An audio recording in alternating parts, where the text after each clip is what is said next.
OYO hotel की भूतिया कहानी, real horror story in Hindi. भूतिया होटल रूम की कहानी ये करिश्मा और संजय की कहानी है, जो बहुत अच्छे दोस्त थे। करिश्मा और संजय कई दिनों से एक दूसरे से मिलने की कोशिश कर रहे थे, लेकिन अलग अलग शहरों में काम करने की वजह से दोनों ने कई दिनों की कोशिशों के बाद दिल्ली में मिलने का प्लान बनाया। करिश्मा ने घूमने की सभी जगहों की लिस्ट बना ली थी। उन्होंने अपने तरीके से सब कुछ प्लान कर लिया था, ताकि दोनों को किसी अनजान शहर में जाने के बाद कोई परेशानी न हो।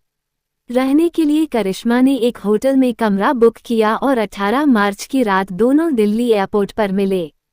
करिश्मा, हेलो संजय, तुम्हें पता है कि मैंने तुम्हें कितना मिस किया। संजय, मैंने भी आपको बहुत मिस किया। दोनों एयरपोर्ट से सीधे होटल की ओर निकले। करीब 1 घंटे बाद दोनों अपने होटल पहुंचे। होटल बाहर से बहुत खूबसूरत लग रहा था। इतना खूबसूरत होटल देखकर संजय बहुत खुश हुए। संजय, सच में आपकी प्लानिंग और चॉइस हमेशा टॉप पर होती है। करिश्मा, हाँ, मेरी तरह। दोनों ने होटल में चेक इन किया। अपने कमरे में पहुंचते ही दोनों फ्रेश हुए और आपस में बातें करने लगे। दोनों का लॉन्ग डिस्टेंस रिलेशनशिप था और साल में एक बार मिलना होता था, और साल भर बाद भी दोनों एक दूसरे से मिल रहे थे।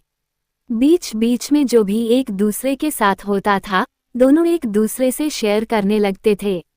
बात करते करते दोनों एक दूसरे के करीब आ गए और एक दूसरे को गले लगाने लगे। संजय, हम साथ क्यों नहीं रह सकते?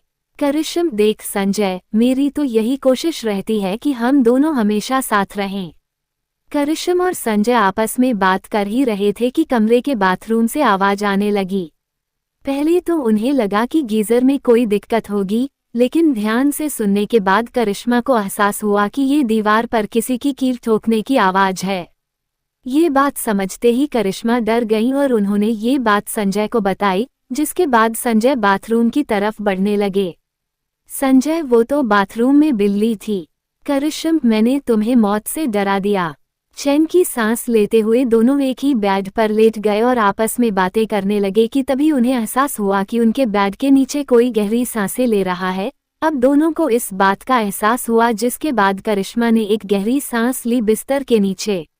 उसने जो देखा उससे करिश्मा की सांसें थम गईं और वह जोर जोर से चीख पड़ी। संजय को कुछ समझ नहीं आया और उसने भी पलंग के नीचे देखा तो उसे कुछ नजर नहीं आया। करिश्मा को अब उस कमरे में कुछ अजीब सा लगा, लेकिन करिश्मा यहीं नहीं रुकना चाहती थी। तभी सामने रखा शीशा अपने आप हिलने लगा। ये डरावना मंजर देखकर दोनों की सांसें फूलने लगी। अब साफ हो रहा था, सच में इस कमरे में कोई तीसरा भी है, लेकिन कौन? अचानक से कांच के टुकड़े टुकड़े हो गए, लेकिन अब दोनों ने जो देखा वह बेहद विचलित कर देने वाला दृश्य था। उस कमरे में पहले से ही एक कैमरा लगा हुआ था, यानी अब तक जो कुछ भी उनके बीच हुआ वो उस कैमरे में रिकॉर्ड हो गया। हुआ यूं था, दोनों काफी घबराए हुए थे और फिर दोनों जल्दी जल्दी अपने कपड़े पहनकर जाने की तैयारी करने लगे। इसी बीच पास की अलमारी से किसी के गुर्राने की आवाज आने लगी। दोनों बहुत डर गए। अब दोनों वहां से भागना चाहते थे, लेकिन कमरे का दरवाजा नहीं खुल रहा था। काफी कोशिशों के बाद भी दरवाजा नहीं खुल रहा था। खुला नहीं। खोली तो अलमारी अपने आप जमीन पर गिर गई। करिश्मा का डर सही था कि यहाँ कोई तीसरा शख्स है।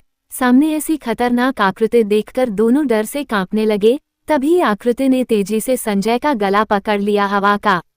संजय जोर जोर से चिल्लाने लगा, उसका दम घुट रहा था। करिश्मा भी संजय को बचाने की कोशिश कर रही थी, लेकिन वो कामयाब नहीं हो पा रही थी। फिर संजय ने पूछा कि तुम मुझसे क्या चाहते हो?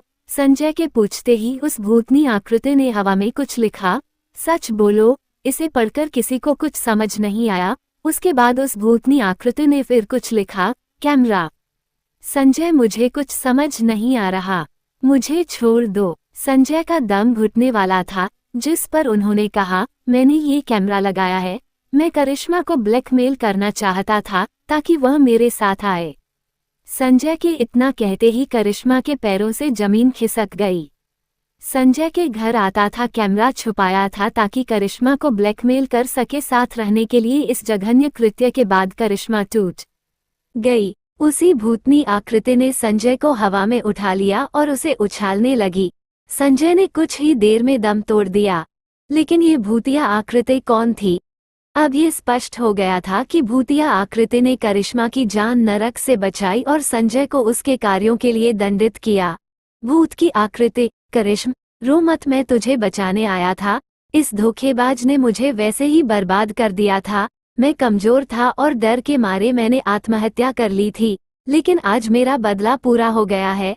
अब यह ऐसा किसी के साथ नहीं हो पाएगा।